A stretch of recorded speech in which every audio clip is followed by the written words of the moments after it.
Assalamualaikum warahmatullahi wabarakatuh. Perkenalkan, nama saya Tegar Maulana Hadi dengan nomor NPM 2421010050.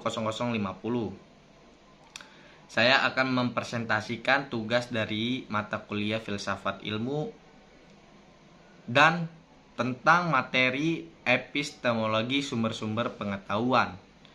Jadi kita lanjut aja, kita bahas tentang epistemologi. Epistemologi itu apa sih?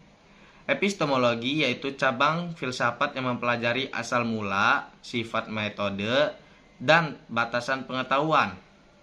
Epistemologi juga membahas tentang justifikasi pengetahuan, yakni bagaimana kita bisa membedakan antara kepercayaan yang benar dan yang salah. Di sini juga ada pengertiannya. Pengertian epistemologi yaitu adalah epistemologi berasal dari bahasa Yunani, yaitu episteme atau disebut pengetahuan, dan logo atau disebut ilmu dan kajian. Secara umum, epistemologi adalah cabang filsafat yang mempelajari hakikat, sumber, batasan, dan validitas pengetahuan. Di sini juga ada sumber-sumber pengetahuan. Berikut beberapa sumber-sumber pengetahuan beserta referensi dari para filsuf dan pemikir yang mendukungnya. Di sini yang pertama adalah empirisme, yaitu pengalaman indrawi. Empirisme menyatakan bahwa pengetahuan diperoleh melalui pengalaman indrawi, yaitu observasi dan percobaan. Yang kedua, rasionalisme, akal atau logika. Rasionalisme berpendapat bahwa akal adalah sumber utama pengetahuan. Penganut rasionalisme percaya bahwa manusia dapat mencapai kebenaran tanpa harus mengandalkan pengalaman empiris. Dan yang ketiga, intuisi. Intuisi ini adalah pemahaman langsung terhadap sesuatu kebenaran tanpa melalui proses berpikir yang panjang atau pengalaman empiris. Yang keempat, otoritas atau tradisi dan testimoni. Pengetahuan juga bisa diperoleh dari figur otoritas seperti guru, pemimpin agama, atau teks suci. Yang kelima, wahyu, sumber keagamaan. Dalam perspektif agamaan, wahyu adalah sumber pengetahuan yang diberikan oleh Tuhan kepada manusia melalui nabi atau kitab suci. Yang keenam, metode ilmiah. Metode ilmiah merupakan cara memperoleh pengetahuan melalui observasi, hipotesis, eksperimen, dan verifikasi. Relevansi epistemologi dalam studi hukum keluarga yaitu epistemologi berperan penting dalam memahami sumber-sumber hukum yang digunakan untuk menetapkan aturan-aturan dalam keluarga muslim, seperti pernikahan, perceraian, dan kewajiban suami istri, serta warisan. Sumber primer Al-Quran dan hadis. Al-Quran sebagai sumber utama. Al-Quran memuat berbagai aturan tentang hukum keluarga, seperti pernikahan, perceraian, kewarisan. Dan hadis menjelaskan dan melengkapi hukum-hukum dalam Al-Quran. Misalnya,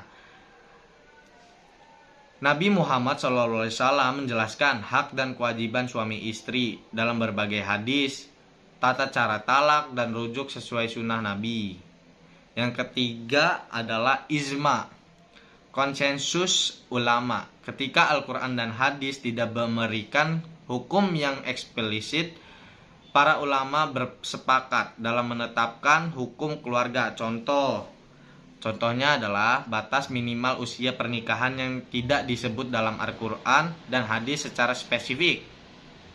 Tetapi ulama sepakat bahwa kematangan fisik dan mental harus menjadi pertimbangan. Yang keempat adalah qiyas atau disebut analogi hukum. Digunakan dalam kasus-kasus baru yang tidak disebutkan dalam sumber primer. Contohnya, penggunaan teknologi dalam akad nikah online dianalogikan dengan akad nikah biasa yang memerlukan saksi dan ijab qabul. Yang kelima, istihan, prevensi hukum. Digunakan untuk memilih hukum yang lebih adil dalam kondisi tertentu. Contohnya adalah dalam keadaan darurat, seorang istri dan ditelantarkan tanpa nafkah dapat mengajukan perceraian melalui hakim. Yang keenam, maslahah mursalah, kemanfaatan umum.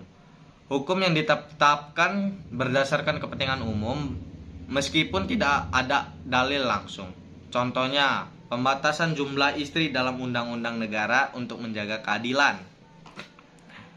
Yang ketujuh, urf atau yang disebut kebiasaan masyarakat. Kebiasaan yang tidak bertentangan dengan syariat dapat dijadikan dasar hukum. Contohnya, mahar dalam pernikahan berbeda-beda tergantung budaya, selama tidak melanggar prinsip Islam.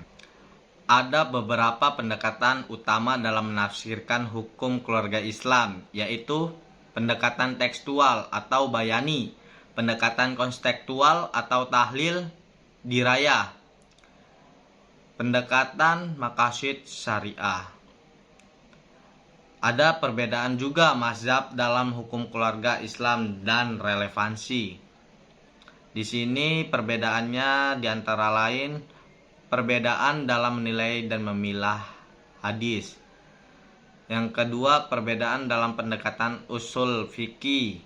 Yang ketiga, konsep maqasid syariah dan ijtihad. Ada dinamika hukum dalam studi hukum keluarga Islam. Pendekatan maqasid syariah. Pendekatan maqasid syariah atau tujuan syariah menjadi salah satu metode epistemologis dalam memahami hukum keluarga yang lebih fleksibel. Yang kedua, fatwa dan ijtihad. Dalam perubahan sosial, fatwa dan ijtihad memainkan peran penting dalam dinamika hukum keluarga.